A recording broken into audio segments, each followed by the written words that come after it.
నమస్కారం, నా పేరు డాక్టర్ షగుఫ్తా. నేను న్యాచురోపతి డాక్టర్ని. డయాబెటీస్ అండి. ఈ మధ్యకాలంలో డయాబెటీస్ చాలా యంగ్గా ఉన్నప్పుడే వస్తుంది.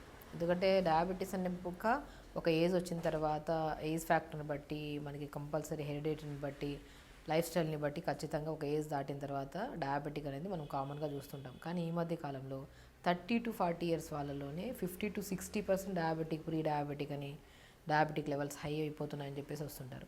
ఎందుకంటే రీసెంట్గా మా దగ్గరకు వచ్చిన 32-34 ఇయర్స్ ఒక అబ్బాయి వచ్చినప్పుడు తను కొన్ని సిమ్టమ్స్ ఉన్నాయన్నమాట. లైక్ బాడీలో ఎక్కువగా లెథార్జిక్గా అనిపించడం, అంటే వీక్గా ఏదైనా పని చేయడానికి కూడా బాడీ సహకరించకపోవడము, దాంతోపాటు కొద్దిగా యూరిన్కి ఎక్కువ సార్లు వెళ్ళడము, దాహం ఎక్కువ వేయడము, జుట్టు బాగా రాలడము, అండ్ అన్నిటికంటే ఇంపార్టెంట్ మనము నార్మల్ ఫుడ్ హ్యాబిట్స్ ఉన్నాయి, నార్మల్ వర్క్ ఉంది, కానీ బరువు మాత్రం తదేకంగా తగ్గిపోతూ ఉంటారు, మజిల్ లాస్ బాగా అవుతుంటారు. ఈ సిమ్టమ్స్ అన్నీ తీసుకొని తను మా దగ్గరకు వచ్చినప్పుడు మేము ఒకసారి డయాబెటిక్ టెస్ట్ చేయించుకోండి అన్నప్పుడు నేను చాలా యంగ్ని, నాకు డయాబెటిక్ రావడం ఏంటని చెప్పేసి టెస్ట్ చేయించడానికి 2-3 రోజులు ఇటు అటు చేశారనమాట. మేము చాలా సిమ్టమ్స్ ఉన్నాయండి, వెళ్ళి చేయించుకోవాలంటే చేయించుకొని వస్తే HbA1c ఉంటుంది 3 months యావరేజ్ ఆల్మోస్ట్ 9.7 to 9.8 ఉంది. అంటే మోర్ దెన్ లెవెల్స్ అనమాట. 5.7, 5.8 it's very normal. More than వెళ్ళితేనే మనం ప్రీ డయాబెటిక్ అంటాం. కానీ 9 pointsకి వెళ్ళిందంటే చాలా అసలు, అంటే బాడీ ఎన్నో రకాల ఇండికేట్ చేస్తుంది మనకి డయాబెటీస్ స్టార్టింగ్లోనే. సో స్టార్టింగ్లో మన డయాబెటీస్ వెళ్ళినప్పుడు యూరిన్లో నురగ రావడము, లేదంటే యూరిన్కి వెళ్ళినప్పుడు మనకి ఎక్కువ సార్లు యూరిన్కి వెళ్ళడము, లేదంటే బ్లాడర్ నిండిపోయి మనం వెళ్ళిన యూరిన్ కొద్దిగా యూరిన్కి వెళ్తాం, మళ్ళీ ఆగిపోతుంది, మళ్ళీ కొద్దిసేపు తర్వాత మళ్ళీ వెళ్తాం. ఇలా గ్యాప్ ఇచ్చుకుంటూ ప్రొలాంగ్డ్ ఎక్కువ సార్లు వెళ్ళడం జరుగుతుంటుంది. సో ఇలాంటి సిమ్టమ్స్ కనపడినా, లేదంటే బాడీలో అంటే లైక్ నరాల్లో తిమ్మిరి రావడము, ఇప్పుడు కూర్చొని లేచిన వెంటనే నార్మల్ వ్యక్తులలో ఇలాంటి ఇబ్బంది ఉండదు. కానీ ప్రీ డయాబెటిక్లో, డయాబెటిక్ వాళ్ళల్లో కూర్చొని లేచిన వెంటనే అదొక బాడీలో అక్కడక్కడ నరాలు పట్టేయడం, పిక్కలు పెట్టేయడం జరుగుతూ ఉంటుంది. సో ఇలాంటి సిమ్టమ్స్ ఏమొచ్చినా కూడా ఒక్కసారి డాక్టర్ని అప్రోచ్ అయ్యి, అసలు మీ సిమ్టమ్స్లో యూరిన్కి ఎక్కువ వెళ్ళడం, దాహం ఎక్కువ వేయడము, నిద్ర కూడా చాలా డిస్టర్బ్డ్గా ఉంటుంది వీళ్ళకి. మనం గమనిస్తే నిద్రపోతారు, మళ్ళీ మధ్యలో యూరిన్కి వెళ్తూనే ఉంటారు 2 to 3 times. ఇలాంటి ఏ సిమ్టమ్ కనపడినా కూడా మనం ర్యాండమ్ బ్లడ్ షుగర్ లెవెల్స్ కానీ, అసలు HbA1c కానీ చేయించుకుంటే చాలా మంచిదండి. సో అలా వచ్చిన కేసుని మేము, సో స్టార్టింగ్లో అంత లెవెల్స్ ఉన్నాయి కాబట్టి, so first diabetic specialist, naturopathy రెండింటిని కంబైన్ చేస్తూ ఒక 2 months మానిటర్ చేసాం మేము. సో ఆ 2 monthsలో ఎలా అంటే ఫస్ట్ కొద్దిగా హై డోసెస్ కాకుండా లో డోసెస్ ట్యాబ్లెట్స్ పెట్టుకుంటూ, అండ్ చాలామంది అంటుంటారు డయాబెటిక్కి ట్యాబ్లెట్లు వాడితే జీవితాంతం వాడాలా, బీపీకి ట్యాబ్లెట్లు వాడితే జీవితాంతం వాడాల్సి వస్తుందేమో అని కంగారు పడుతుంటారు. అవసరం లేదండి. మనం హై లెవెల్లో ఉన్నప్పుడు దాన్ని బ్యాలెన్స్ చేయడానికి మన లైఫ్ స్టైల్ని మార్చుకుంటున్నాం కదా, సడన్గా మార్చిన వెంటనే కంట్రోల్ అవ్వదు. మార్పు అనేది రెగ్యులర్గా మనం చేసుకుంటున్నంత కొద్ది అప్పుడు ఈ సపోర్టివ్గా ఈ మెడిసిన్స్ తీసుకుంటూ, అట్ ద సేమ్ టైం మనం లైఫ్ స్టైల్ని మార్చుకుంటాము అన్న కాన్ఫిడెంట్ ఉండి మార్చుకొని, దానివల్ల ఎన్నో డయాబెటిక్కి స్లోగా బేసిక్ డోసెస్ పెట్టుకుంటూ ట్యాబ్లెట్, అండ్ మేము ఫుడ్ని పెట్టడం స్టార్ట్ చేసాం. డైలీ 1 hour యోగా, అండ్ తొందరగా పడుకోవడము, స్ట్రెస్ మేనేజ్మెంట్లో కొన్ని క్లాసెస్ చెప్పడం జరిగింది. అలా చేసిన వితిన్ ఒక 20 days తర్వాత షుగర్ లెవెల్స్ ఫాస్టింగ్ పోస్ట్ చాలా కంట్రోల్ అయ్యాయి. అండ్ దాంతోపాటు ఇప్పుడు ఆ మార్నింగ్ అండ్ ఈవినింగ్ ఒక ట్యాబ్లెట్స్ ఒక తక్కువ డోసెస్లో పెట్టాము. దాని తర్వాత మళ్ళీ ఈవినింగ్ ట్యాబ్లెట్ ఆపేసి ఓన్లీ మార్నింగ్ ట్యాబ్లెటే ఇంకొద్దిగా మాడిఫై చేసాం డైట్. అలా చేసిన వితిన్ 1-2 monthsలో మార్నింగ్ ఈవినింగ్ ట్యాబ్లెట్ లేకుండా, సో షుగర్ లెవెల్స్ ఎప్పుడు చూసినా కూడా బ్యాలెన్స్ అయ్యేటట్టు ఉన్నాయి. కాబట్టి మనం ఫుడ్ని, యోగాని, స్ట్రెస్ని కొద్దిగా బ్యాలెన్స్ చేయగలిగితే వితిన్ 2 monthsలో అని ఆల్మోస్ట్ 2.5-3 months తర్వాత HbA1c చేయించుకుంటే ఆయన 9.5 కాస్త 6.2, 6.3కి వచ్చింది. సో ఒకటి మనం ఏం చేయాలంటే, డయాబెటిక్ వచ్చింది కదా, అరే ట్యాబ్లెట్స్ తీసుకోవద్దేమో, న్యాచురల్గా ఏదైనా ఫాలో అవుదామన్న ఇది ఉన్న వాళ్ళు అసలు కమిటెడ్గా ఉండాలి. న్యాచురల్గా ఉన్నప్పుడు అసలు మనం కంప్లీట్గా లైఫ్ స్టైల్ని మార్చుకోవాలి, ప్రాపర్ ఫుడ్ తీసుకోవాలి. సేమ్ ఇప్పుడు నేను ఈ రీసెంట్గా ఎన్నో కేసెస్ని, pre diabetic cases, high levels of diabetic కేసెస్ని, సో మనము ఖచ్చితంగా ఒక ప్రీ డయాబెటిక్లో ఉన్నప్పుడు మెడిసిన్స్ ఏం వాడకుండా ఇలాంటి ప్యాటర్న్ డైట్ ఫాలో అయ్యి యోగా చేసుకుంటే మాత్రం అద్భుతంగా పనిచేస్తుంది. సో మనం ఏం చేయాలి, ఇప్పుడు మనం డయాబెటిక్ అన్న విషయం టెస్టులు చేయించుకున్న తర్వాత మనకు తెలుస్తుంది. బట్ టెస్ట్కి ముందే మన శరీరం మనకు తెలియజేస్తుంది. చెప్పాను కదా, ఇన్ని సిమ్టమ్స్ కనపడినప్పుడు మనం ఖచ్చితంగా మార్నింగ్ లేచిన వెంటనే ఒక 250 ml వాటర్ తీసుకోండి. బెండకాయ అండి, అద్భుతంగా పనిచేస్తుంది. ప్యాంక్రియాస్ని స్టిమ్యులేట్ చేసి డైజెషన్ని ఇంప్రూవ్ చేసి మోషన్ సరిగా రాకపోయినా వాళ్ళకి మోషన్ కూడా ప్రాపర్గా అయ్యేటట్టు చేసి అండ్ ఇన్సులిన్ లెవెల్స్ని కూడా మన బాడీలో ప్రాపర్గా అందేలాగా చేయడానికి బ్రహ్మాండంగా పనిచేసే వెజిటేబుల్ ఏదైనా ఉందంటే బెండకాయ. సో బెండకాయ గురించి చాలామందికి తెలుసు, వాళ్ళు ఎలా తీసుకోవాలి ఏంటి అనేది చాలామందికి డౌట్స్ ఉంటాయి. ఇప్పుడు అదే మనం క్లారిఫై చెప్తాము. ఒక 250 ml వాటర్ తీసుకోండి. ఒక బెండకాయని ముక్కలు కట్ చేసి నీళ్ళలో వేయండి. మెంతులు ఉంటాయి కదా, మెంతులు ఒక అర స్పూన్ అంత మెంతుల్ని నీళ్ళలో వేయండి. అండ్ మోస్ట్ ఇంపార్టెంట్ ఇంగ్రీడియంట్ ఇంకొకటి దాల్చిన చెక్క 4 లేదా 5 ముక్కలు 1 ఇంచు ముక్కల్ని నీళ్ళలో వేయండి. నల్ల జీలకర్ర అని దొరుకుతుందండి. ఈ 4 అద్భుతంగా పనిచేస్తాయి డయాబెటిక్కి. నల్ల జీలకర్ర అని ఆయుర్వేదిక్ షాప్స్లో కానీ ఎక్కడ దొరుకుతాయి, పావు స్పూన్ అంత నల్ల జీలకర్ర. ఇవి నీళ్ళలో నైట్ నానబెట్టి మార్నింగ్ లేచి ఒక 30 seconds to 1 minute వరకు వేడి చేయండి. నైట్ అంతా నానబెడతాం కదా, మార్నింగ్ ఒక 1 minute వరకు వేడి చేసి ఫిల్టర్ చేసి మార్నింగ్ బ్రష్ అయ్యాక కొద్దిగా ప్లెయిన్ వాటర్ తాగిన ఒక 5-10 నిమిషాల తర్వాత ఈ వాటర్ తాగండి. డయాబెటిక్ లెవెల్స్కి, మెటబాలిజంని స్పీడ్ చేయడానికి, మోషన్ ప్రాపర్ అవ్వడానికి, స్కిన్ హెల్తీగా ఉండడానికి అద్భుతంగా పనిచేసే ఏమన్నా వాటర్ ఉందంటే ఇది 4 ఇంగ్రీడియంట్స్ బెండకాయ. సో ఖచ్చితంగా బెండకాయని వాటర్లో డైల్యూట్ చేసుకొని తాగడం వల్ల మార్నింగ్ మోషన్, స్కిన్ చాలా బ్రైట్ అవుతుంది, స్కిన్ అండ్ హెయిర్ కూడా చాలా మంచిది బెండకాయ. సో దాంతోపాటు నల్ల జీలకర్ర, ఇది కూడా ప్యాంక్రియాస్ని స్టిమ్యులేట్ చేసి డయాబెటిక్ లెవెల్స్ని కంట్రోల్ చేయండి. డయాబెటిక్ వాళ్ళకి కొన్ని తినద్దు కొన్ని తినండి అంటాము. సో ఏవైతే వద్దంటామో అవే తినడానికి ఎక్కువ శరీరం ఇచ్చేస్తూ ఉంటుంది డయాబెటీస్ వాళ్ళలో. సో అవి ఒకవేళ బై ఛాన్స్ ఏదైనా తిన్నా కూడా షుగర్ లెవెల్స్ని పెంచకుండా కాపాడే గుణాన్ని కలిగి ఉంది నల్ల జీలకర్ర.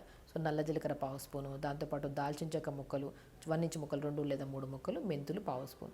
ఈ 4టిని గుర్తుపెట్టుకోండి.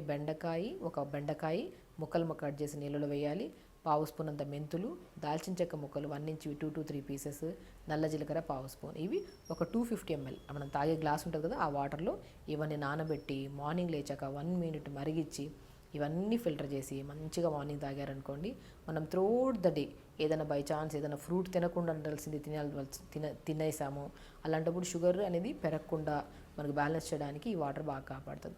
ఈ వాటర్ తాగిన ఒక అరగంట తర్వాత రాగి పిండి, జొన్న పిండి, సజ్జ పిండి ఈ 3టిని సమపాలంలో ఒక బాక్స్లో కలిపి పెట్టుకోండి. దీన్ని మార్నింగ్ పూట దోశల్లాగా కానీ, ఇడ్లీలాగా కానీ, జావలాగా కానీ తీసుకోండి. కానీ ప్రత్యేకంగా డయాబెటిక్ వాళ్ళలో నరాల తిమ్మిర్లు, నరాల బలహీనత అనేది చాలా కామన్గా ఉంటుందండి. సో ఆ బలహీనతలను తగ్గించడానికి మనం ఫుడ్లోనే కొద్దిగా సపోర్టివ్గా vitamin B12, D vitamin, iron కూడా కరెక్ట్ మోతాదులో అందేలాగా pumpkin seeds, watermelon seeds, sunflower seeds, phool makhana diabetic లెవెల్స్ని కంట్రోల్ చేసుకుంటూ డయాబెటిక్ ఉండే వాళ్ళల్లో నరాల బలహీనతలు, నరాల తిమ్మిర్లు, back pains, neck pains and specially high content of diabetic levels ఉండే వాళ్ళు పిక్కలు బాగా తిమ్మిరి పడుతుంటాయి ప్రతిసారి. ఆ తిమ్మిర్లను కూడా తగ్గించే గుణాన్ని పూల్ మకానా, తామర గింజలు అంటారు, అవి అద్భుతంగా పనిచేస్తాయి. So pumpkin seeds, watermelon seeds, sunflower seeds, phool makhana, కొన్ని తెల్ల నువ్వులు, వీటిని మంచిగా దూరగా వేపేసుకొని ఒక బాక్స్లో పెట్టేసుకోండి. మనం అలాగే తినమంటాను, బట్ దూరగా వేపేసుకుంటే పురుగు రాకుండా ఉంటుంది. అలా చేసుకున్న దాన్ని ఒక 2-3 స్పూన్లు మనం రాగి, జొన్న, సజ్జ, బార్లీ ఉంటే బార్లీ అన్నీ కలుపుకున్న దాంట్లో ఈ జావని ప్రిపేర్ చేసుకున్నాం కదా, ఆ జావలో ఈ సీడ్స్ని 2 స్పూన్లు కలుపుకొని మార్నింగ్ బ్రేక్ఫాస్ట్లో తీసుకోండి. Daily seeds common. మన ఒకరోజు సొరకాయని తురిమేసి జావలో వేయండి, ఒకరోజు క్యారెట్ని తురిమేసి జావలో వేయండి, రకరకాలుగా ఇలా జావలో ప్రిపేర్ చేసుకుంటే చాలా బాగుంటుంది అనమాట. సో ఇలా జావని మార్నింగ్ బ్రేక్ఫాస్ట్లో. లంచ్కి వచ్చాక రెడ్ రైస్ అద్భుతంగా పనిచేస్తుంది. షుగర్ ఫ్లక్చువేషన్స్ కాకుండా, ఒకటి పెరగకుండా తరగకుండా మనకు బ్యాలెన్సింగ్గా మెయింటైన్ అయ్యేటట్టు చేసేది రెడ్ రైస్. ఒక ముద్ద ఎక్కువ తిన్నా కూడా షుగర్ని కరెక్ట్ మోతాదులో మెయింటైన్ చేసేలాగా చేసేది నవారా రైస్, రెడ్ రైస్ అంటారు. ఆ రెడ్ రైస్ని మనం ఏంటంటే నార్మల్ రైస్ కంటే ఈ రెడ్ రైస్కి ఎందుకు అంత ప్రాముఖ్యత అంటే, రెడ్ రైస్లో ఒక గ్లాస్కి 7-8 గ్లాసులు వాటర్ వేస్తే ఉడుకుతుంది.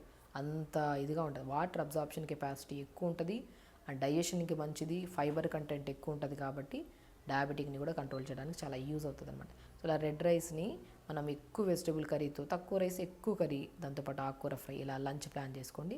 లంచ్ అయిన తర్వాత డయాబెటిక్ వాళ్ళు ఖచ్చితంగా మజ్జిగలో, పల్చటి మజ్జిగలో జీరా, మెంతులు, దాల్చిన చెక్కని పౌడర్ చేసి పెట్టుకోండి. గుర్తుపెట్టుకోండి, ఒక 50 గ్రాములు జీలకర్ర, 50 గ్రాములు మెంతులు, ఒక 10-15 గ్రాములంతా మన దాల్చిన చెక్క, 3టిని పౌడర్ చేసేసుకొని ఆ పౌడర్ని లంచ్ తర్వాత మజ్జిగలో పావు స్పూను, ఆ డిన్నర్లో కూడా మ్యాక్సిమం లైట్ టిఫిన్స్ లాంటివి పెట్టుకుని ఆ టిఫిన్ లైట్ టిఫిన్స్ అయిన తర్వాత కూడా పల్చటి మజ్జిలో అయినా పర్లేదు, హాట్ వాటర్లో అయినా పర్లేదు, ఈ జీలకర్ర, మెంతులు, దాల్చిన చెక్కని పౌడర్ చేసిన దాన్ని పావు స్పూన్ కలుపుకొని తాగండి.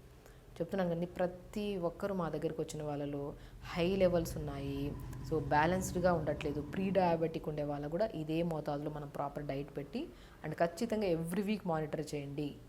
మన డయాబెటిక్ ఒకసారి టెస్ట్ చేస్తే 3 నెలల తర్వాత కూడా టెస్ట్ చేయము, కానీ డయాబెటిక్ ఉండేవాళ్ళు ఎవ్రీ వీక్లీ వన్స్ మాత్రమే. ఆ టెస్ట్ చేయడానికి ముందు కూడా మన స్లీప్ కరెక్ట్గా ఉందా లేదా. చాలామంది చేసే పొరపాటు ఏంటంటే ఇంట్లో ఉంటుంది మిషన్, ప్రతిరోజు చూస్తుంటారు.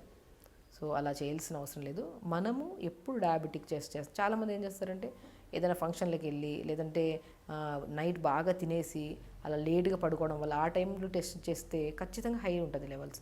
సో డయాబెటిక్ టెస్ట్ ఎప్పుడైనా సరే నిద్ర బాగుండాలి, మార్నింగ్ లేచాక మోషన్ అయ్యి ఉండాలి, యూరిన్ పాస్ నీట్గా అయ్యండి, అప్పుడు ఫాస్టింగ్ లెవెల్స్ చేయాలి.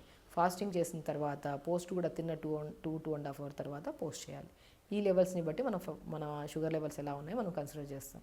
సో చాలామంది ఆ రోజు ముందు రోజు ఏదో తినేసి షుగర్ టెస్ట్ చేసి మాకు ఇంత ఉంది అంతుంది మేడం అని కంగారు పడుతుంటారు. అసలు మీరు తిన్నారు కాబట్టి, తినకుండా ఉండాల్సినవి తిన్నారు కాబట్టి ఆ రోజు లెవెల్స్ కొద్దిగా ఇటు అటు అవుతూ ఉంటాయి. సో అదే మనం ప్రాపర్గా మెయింటైన్ చేసి స్లీప్ బాగుండి బాడీ బాగున్నప్పుడు చేసిన టెస్టే కరెక్ట్ ఉంటాయి అన్నమాట. సో ఇలా మెయింటైన్ చేసుకుంటూ మనము డైలీ 1 అవర్ యోగా చేయాలండి. యోగా అనేది మస్ట్ అండ్ షుడ్. డయాబెటిక్ వాళ్ళు ఎనీ కైండ్ ఆఫ్ ఇష్యూ, బరువు తగ్గాలన్నా, ఒకవేళ గాల్ బ్లాడర్లో స్టోన్స్, కిడ్నీ స్టోన్స్, థైరాయిడ్ వాళ్ళు, PCOD problem, any kind of issue వాళ్ళు ప్రతిరోజు మార్నింగ్ లేచాక 1 అవర్ యోగా. అండ్ ప్రత్యేకంగా డయాబెటిక్ వాళ్ళల్లో ఖచ్చితంగా డయాబెటిక్ని కంట్రోల్ చేసే ఆసనాస్లో అద్భుతంగా పనిచేసే ఆసనాస్ పవనముక్త ఆసన్, ధనురాసన్, ఉష్టాసన్, ఇవి అద్భుతంగా పనిచేస్తాయండి. కొన్ని ఆసనాస్ చేసుకుంటూ లైఫ్ స్టైల్ని మార్చుకుంటూ డయాబెటిక్ ఉంది కదా అని కంగారు పడి మెడిసిన్స్కి వెళ్ళక ఇటు న్యాచురల్ ఫామ్లోకి న్యాచురల్ ఫుడ్ ఫాలో అవ్వక యోగాలు చేయక బాడీని ఇంకా క్రానిక్ చేసేసి it leads to so many heart type of డిసీజెస్ని తెచ్చుకుంటున్నారు. కాబట్టి డయాబెటిక్కి మనం చెప్పిన సిమ్టమ్స్లో ఏది కనపడినా ఫస్ట్ డయాబెటిక్ టెస్ట్ చేయించుకొని అందులో ఏది తక్కువ ఉంది ఏది ఎక్కువ ఉంది, సో మనం ప్రాపర్గా ఇప్పుడు చెప్పినట్టు యోగా, టైంకి పడుకోవడం, ఇప్పుడు నేను చెప్పిన మోతాదులో డైట్ తీసుకుంటే మాత్రం డయాబెటిక్ 100% కంట్రోల్ అవుతుంది. డెఫినెట్గా అండి. వేల లక్షల మందికి మా ఎక్స్పీరియన్స్లో ఇదే ప్రాపర్ డైట్ చెప్తూ ఇలాగే వాళ్ళలో కొన్ని కేసెస్లో డయాబెటిక్కే కాకుండా ఇంకా ఇతర ఇష్యూస్ ఉంటే వాళ్ళకి అందరికీ ఇదే సరిపోతుందా అంటే డెఫినెట్గా సరిపోతుంది. బట్ వీళ్ళలో డయాబెటిక్తో పాటు ఇంకేమైనా ఇష్యూ ఉంది, డయాబెటిక్ విత్ థైరాయిడ్ ఉంది, డయాబెటిక్ ఉంది, బీపీ ఉంది, డయాబెటిక్తో పాటు వెయిట్ ఉన్నారు, ఇలాంటి వాళ్ళకు ఒక టైప్ ఆఫ్ డైట్ ఉంటుంది. వాళ్ళలో చిన్న మార్పులు చేసి మనం చెప్తాము. అది కామెంట్ బాక్స్లో కామెంట్ చేయండి, లేదంటే కాల్ చేసినా కూడా మనం ఇన్ఫామ్ చేస్తాం. ఓన్లీ డయాబెటిక్ ఉండే వాళ్ళతో పాటు నరాల తిమ్మిరి కానీ, కాన్స్టిపేషన్ ప్రాబ్లం కానీ, బాడీ నిస్సత్తుగా నీరసంగా అనుకునే వాళ్ళకి ఇది అద్భుతంగా పనిచేస్తుంది. అండ్ స్పెషల్లీ ప్రీ డయాబెటిక్ వాళ్ళకి, అసలు డయాబెటికే వద్దనుకున్న వాళ్ళకు కూడా అద్భుతంగా పనిచేస్తుంది ఈ డైట్. సో ఇలా యోగా చేసుకోండి, డైట్ ప్రాపర్గా మెయింటైన్ చేసుకోండి, టైంకి తినండి, స్లీప్ ప్యాటర్న్ సెట్ చేసుకోండి. ప్రతిరోజు కంపల్సరీ మీరు స్ట్రెస్ కరెక్ట్ ఉండాలంటే స్లీప్, మోషను, డైట్ ప్రాపర్గా ఉంటే ఇవన్నీ సెట్ అవుతాయి. డయాబెటికే కాదు, ఇలాంటి ఎన్నో రకాల జబ్బుల నుంచి మనం రాకుండా కాపాడుకోవచ్చు. కాబట్టి ఇవన్నీ రాకుండా కాపాడుకోవాలంటే ఇప్పుడు నేను చెప్పిన ప్రతి దాన్ని ఫాలో అవ్వండి. హెల్తీగా ఉండండి. నమస్కారం.